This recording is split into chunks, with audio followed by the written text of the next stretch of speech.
जोहार इन दो मायनो टुडू जनाम दिसम दो भोज ओडिशा नितो दो आले विशाखापट्टनम रेले ताहेन कना।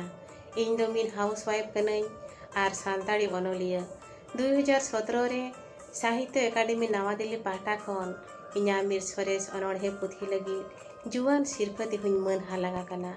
उन खन गे तीन जो सानताड़ी विकिपीडिया इनक्यूबेटर रे ताहे कना बाबू अश्विनी भंजन मुर्मू और बेटा रामजीत टुडू तिकना आयुर आरपान दूधेला लेकाते सानताड़ी विकिपीडिया रे कमी लगिन आंगो लेना।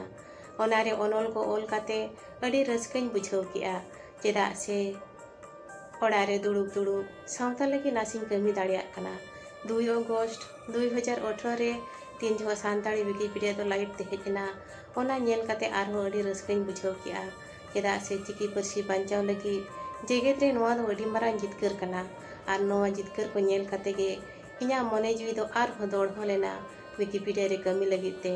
नितो विकिपीडिया ते जीवन रिया मिन हटिंग और बांग साहटा गे बनावा कना।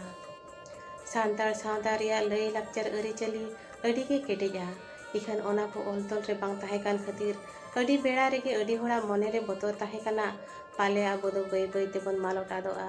इखान नौकान बेड़ा रे सानताड़ी विकिपीडिया तिंगु केटेजो दो सानताड़ सावता लगी अड़ी मारां जितकर कना।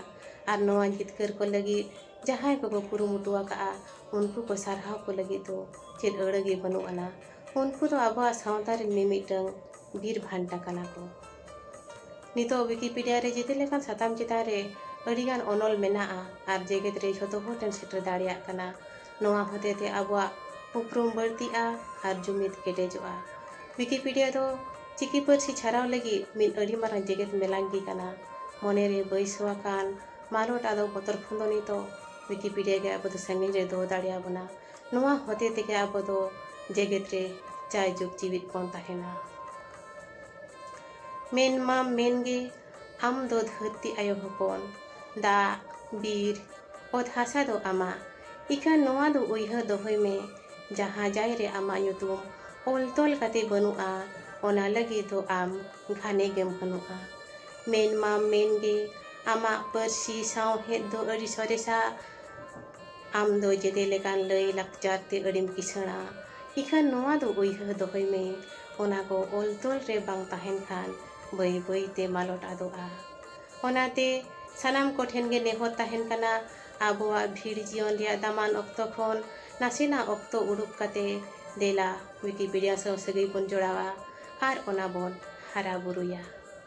जोहार।